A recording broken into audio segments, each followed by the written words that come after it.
एक fighter jet को अपने पूरे जीवन चक्र में कम से कम 4 या 5 इंजन की आवश्यकता होती है। सामान्य तौर पे 7 से 10 साल के बीच में एक फाइटर जेट के पुराने इंजन को हटा के नया इंजन लगाया जाता है।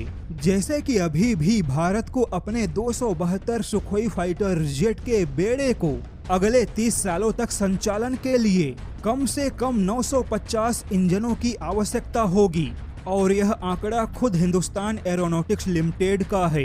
ऐसे में समझा जा सकता है कि फाइटर जेट का इंजन भारत के लिए कितना आवश्यक है, क्योंकि इंजन की आवश्यकता एक बार में खत्म नहीं होती।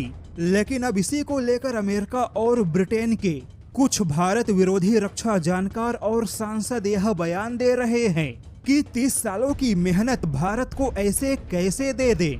जैसा कि भारत को फाइटर जेट के इंजन की तकनीक चाहिए, लेकिन एक विश्वसनीय फाइटर जेट का इंजन बनाने में किसी भी देश को कम से कम 30 सालों का समय लगता है। 10 सालों का समय तो इंजन की तकनीक और उसके विकास के पीछे खर्च होता है और बाकी 20 सालों का समय यह तय करता है कि इंजन कितना भरोसेमंद है। यानी कि इंजन एक ऐसी तकनीक है जो ना तो 2-4 सालों में बनाई जा सकती है और ना ही 2-4 सालों का परीक्षण इंजन के भरोसेमंद होने का प्रमाण है। यही वजह है कि अमेरिका हो या ब्रिटेन, कोई भी एक बड़े फायदे के बिना भारत को इंजन की तकनीक नहीं देना चाहते। हालांकि भारत को इंजन की तकनीक देने की बातें तो हो रही है, लेकिन कोई समझौता नहीं हो रहा है।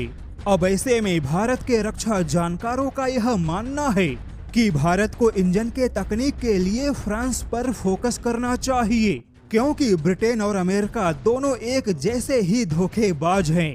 ब्रिटेन और अमेरिका कभी भी भारत को बीच मझधार में फंसा सकते हैं, जबकि फ्रांस भारत के लिए रूस जैसा ही भरोसेमंद है।